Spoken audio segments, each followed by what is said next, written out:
कुरुक्षेत्र की भूमि रक्त से लाल, गगन में तीरों की वर्षा हो रही, तलवारों की टकराहट से दिशाएं गूंज रही और महायुद्ध अपने अंतिम पड़ाव पर। लेकिन एक योद्धा था जो अब भी अजय बना हुआ था, गुरु द्रोणाचार्य। उनके होते हुए पांडवों की विजय असंभव। वो अकेले ही पांडवों की सेना को धाराशाही कर सके। भगवान श्री कृष्ण को ये भली भांति क्या था। उन्होंने अपनी दूरदर्शिता से ये देख लिया था कि जब तक द्रोणाचार्य के हृदय में युद्ध का ज्वालामुखी भड़क रहा है, तब तक उन्हें हराया नहीं जा सकता। लेकिन यदि ये ज्वालामुखी बुझ जाए, यदि उनके हृदय में पीड़ा भरती जाए, योजना तैयार हुई। अश्वत्थामा मारा गया। श्री कृष्ण ने भीम से कहा, भीम एक हाथी है जिसका नाम अश्वत्थामा है, उसे मारो। भीम ने गरजते हुए उस विशाल हाथी का वध कर दिया और समूचे युद्ध क्षेत्र में सिंहनाद किया। यह अश्वत्थामा मारा गया। कौरवों और पांडवों की सेनाएं स्तब्ध रही, चारों ओर सन्नाटा छा गया।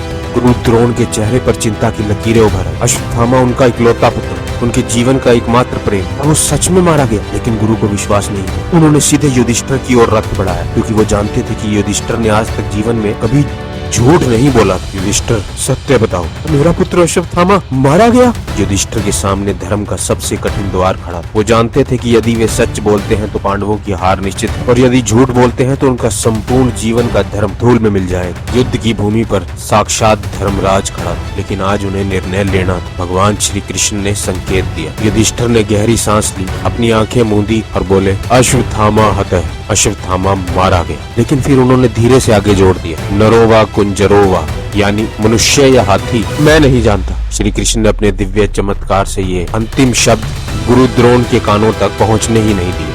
द्रोण का हृदय टूट गया। उन्हें लगा कि उनका पुत्र सच में मारा गया। उनकी आंखों में आंसू आ गए, शरीर शिथिल हो गया और उन्होंने अपने अस्त्र शस्त्र त्याग दी। वहीं खड़ा दृष्टिद्युम्न, जो इसी घड़ी की प्रतीक्षा कर रहा था, अपनी तलवार लेकर गुरु द्रोण पर चढ़ा और उनका शीश काट कर धरा पर गिरा दिया। गुरु द्रोण का अंत हो गया। लेकिन धर्मराज युधिष्ठिर का मन भी मर चुका था। युद्ध समाप्त हुआ, पांडवों ने विजय प्राप्त की, लेकिन युधिष्ठिर की आंखों में अब शांति नहीं थी। उनके भीतर जल रहा था एक असत्य का अपराध बोध। जीवन बीता, राज्य अभिषेक हुआ, समय आगे बढ़ता रहा, लेकिन युधिष्ठिर ने कभी अपने भीतर के उस घाव को नहीं बुलाया जो उन्होंने धर्म और अधर्म की इस लड़ाई में सह लिया था। फिर वो दिन भी आया जब युधिष्ठिर मृत्यु के द्वार पर खड़े थे। उनके अंतिम संस्कार की विधियां संपन्न की गई, उनकी चिता प्रज्वलित हुई और अग्नि की लपटें उठी। लेकिन तभी कुछ अद्भुत हुआ। लपटों ने उनका शरीर भस्म कर दिया, लेकिन एक नाखून जलने से इनकार कर रहा। सभी चकित थे कि ये कैसा चमत्कार। तभी एक आकाशवाणी हुई, युधिष्ठिर जीवन भर सत्यवादी रहे, परंतु उन्होंने एक असत्य कहा और यही उनके कर्मों का प्रतीक है। जब तक ये नाखून रहेगा, तब तक यह स्मरण दिलाता रहेगा इस सत्य के मार्ग पर चलना कठिन है और एक बार की गई गलती भी अमर रह सकती। युधिष्ठिर का शरीर भस्म हो गया, लेकिन उनका एक नाखून धरती पर रह गया। एक सत्यवादी का श्राप, जो अनंत काल तक यह कथा सुनाता रहे कि सत्य कितना भी दृढ़ हो, किंतु एक बार किया गया असत्य सदा के लिए निशान छोड़ जाता। धर्मराज का अंतिम असत्य, एक नाखून जो कभी नहीं जला।